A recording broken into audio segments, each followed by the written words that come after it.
Hi, I'm Russell and this is Crash Course History. Today we will be discussing the era from around 1865 to 1900. In this time, America was transformed through many things, some of which include: the U.S. was transformed through the following things: civil rights struggles, immigrant experiences, settlement of the American West, and the industrialization of American society. It's 1865 and the Civil War just ended.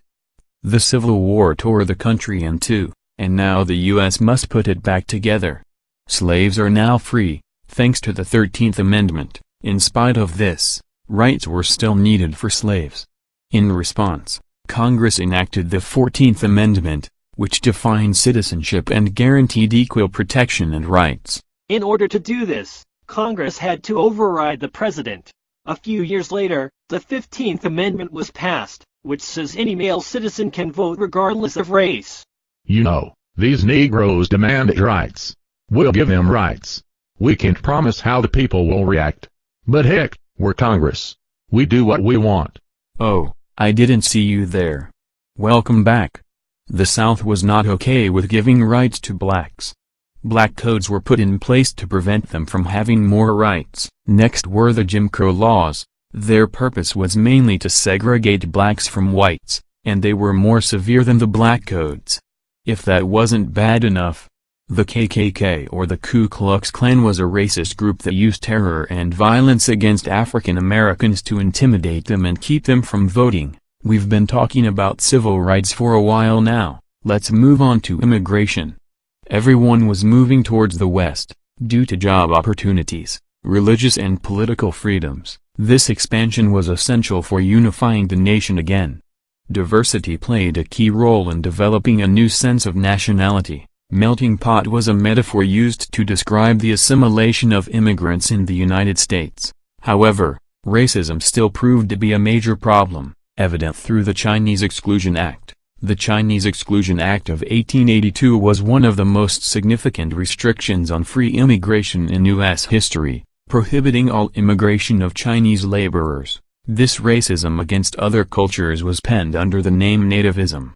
Nativism was where people that were in America felt that other races didn't belong and they weren't American. Most Americans repelled diversity, and the quick-fix solution was for immigrants to undergo Americanization. The term Americanization, or assimilation, refers to the process of changing cultures of immigrants to American customs and values. But in order to stop the influx of immigrants into America, Ellis Island was created. Ellis Island was no paradise like this one. It made immigration difficult for the poor. People were sent back if they were ill and had to pay a good amount of money to get in. Isn't it ironic that Americans were afraid of the very thing that put them there in the first place? Native Americans were also discriminated against. They were treated very harshly and were moved to new land since everything of theirs was gone. The land they were moved to were called reservations. Americans believed Indians should become more like whites by assimilating. This conflict between the white men and the natives led to a series of wars. One in particular was the battle at Wounded Knee. Someone fired a shot and then the cavalrymen opened fire on the Native Americans. Most were chased down before being gunned down in cold blood. This marked the end of Indian Wars. To make an attempt to Americanize Indians, the Dawes Act of 1887 was put into place. This act intended to turn Native Americans into farmers by providing them with more acres. Some significant Indian leaders around this time were Red Cloud, Chief Joseph, Quanah Parker, and Chief Seattle, all of which stood up for their rights as Native Americans. Now a look at more of the industrialization of society. Where business is really starting to boom in America, the term robber barons, no, not an actual robber like this one, refers to big businesses who gain profit by paying their employees extremely low wages. Among the industrial pioneers is John D. Rockefeller. Rockefeller was head of the Standard Oil Company and one of the world's richest men. He also defined the structure of philanthropy. Philanthropists are, for example, people who give large sums of money to charities. Another philanthropist was Andrew Carnegie. He was the leader of the steel industries. He introduced vertical integration, which was buying out all stages of a product's production. The Bessemer process was also a contribution to the steel industry. Going from iron to steel was better because steel was cheaper and stronger. Carnegie wrote an article called The Gospel of Wealth, which describes the responsibilities of philanthropy by the new upper class of self-made rich. This was the start of the Gilded Age. This was an era of rapid economic growth but also conflict. The word gilded actually means gold on the outside, but not gold on the inside. People were starting to see social problems with the help of Charles Darwin's theory of social Darwinism. This was the belief that one was poor because they didn't work hard enough. Ever wondered how we got electricity or communication? Well, we owe a big thanks to Mr. Thomas Edison.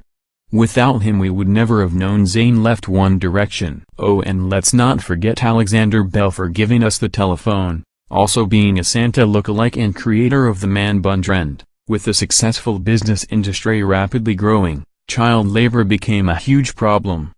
If school wasn't enough already, am I right? But we owe thanks again to a group of people called muckrakers. Muckrakers revealed the truth about what was really going on. One of the most significant leaders being Ida Tarbell. Another significant role muckrakers portrayed was Upton Sinclair's book The Jungle. This book revealed how gruesome working conditions were and what went into the food. The Sherman Antitrust Act made monopolies and trusts illegal. This was a law created to keep big businesses from becoming too powerful. So by now most women are fed up with not being treated equally or being able to vote. A group was created called the American Women's Suffrage Association to strive to meet this goal. The three of many members in the women's suffrage movement that played significant roles were leaders Susan B. Anthony, Jane Addams, and women's rights activist Alice Paul. These three each employed unique methods to forego a lifetime of domestic shackles through action in initiatives such as moral reform, suffrage, and social welfare. The temperance movement was the control of alcohol consumption. The work undertaken by those supporting suffrage and temperance contributed to the later success of women's rights. Finally, on August 16, 1920, over 50 years of working to educate the public about the validity of women's suffrage, the 19th Amendment is passed. This gives women the right to vote. The labor movement was initiated by strikes that began because of wage cuts, new inventions of machinery, and depersonalization of workers. The unions were conducting strikes that led to rioting and disorder. However, the Pullman strike, which was led by Eugene V. Debs, was nonviolent and brought a shutdown to the American Railway Union. In addition to this, the Haymarket riot was a demonstration of striking laborers in Chicago that turned violent. A bomb went off, killing and injuring over 100 people. This led to the start of the Progressive Movement. This political movement crossed party lines, which believed industrialization and urbanization had created many social problems, that the government should take a better active role in dealing with them. Direct primary is where voters can directly select the candidate who will run for office.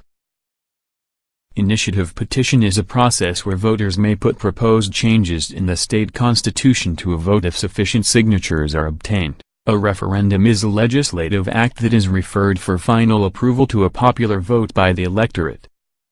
A recall is the act of removing an official by petition. Among the populists was a man named William Jennings Bryan. Bryan opposed America's imperialist actions and in the 1920s made his mark as a leader of the fundamentalist cause. WJB's most famous speech was The Cross of Gold, which criticized the monetary policy of the government for being too hard on the farmers. It said in the speech that farmers were being crucified on this. Like Bryan, Teddy Roosevelt was also a populist. Roosevelt was all about the environment. He created numerous amounts of parks and dedicated himself to protecting wildlife and natural resources. Throughout the 19th century, many amendments were ratified. We left off with the 16th Amendment, which gave Congress to tax income. Then the 17th Amendment followed shortly after. This amendment gave the direct election of senators. Well, I'm not sure how that got there, but the 18th Amendment prohibited the manufacture, sale, and distribution of alcohol. Next was the 19th Amendment, which gave women the right to vote. The last amendment that was ratified during this time period was the 21st Amendment, which repealed the 18th Amendment and ended prohibition. It's also the reason how videos like this can come back to embarrass you, apparently. Plessy v. Ferguson was a 1896 Supreme Court decision which legalized state-ordered segregation so long as the facilities for blacks and whites were equal, or separate but equal. Booker T. Washington was an African-American progressive who supported segregation and demanded that African Americans better themselves individually to achieve equality. W.E.B. Du Bois was a little different. He fought for African American rights. He also helped found the Niagara Movement to establish equal rights. Then later led the NAACP. Then there was Marcus Garvey. He helped lead the progressive movement and urged blacks to return to Africa because they would never be treated justly in countries ruled by whites. Most did not like the fact that blacks could vote, so poll taxes were created. This was a tax that people had to pay as a requirement for the right to vote. Since blacks couldn't work, this means that they were unlikely to be able to pay the tax. Literacy tests were also created to impede blacks from voting. These are writing tests that had to be passed by citizens to vote, which was all the start to the civil rights movement. This concludes our Crash Course History Standard 1, and I hope you all enjoyed watching and maybe learned something new.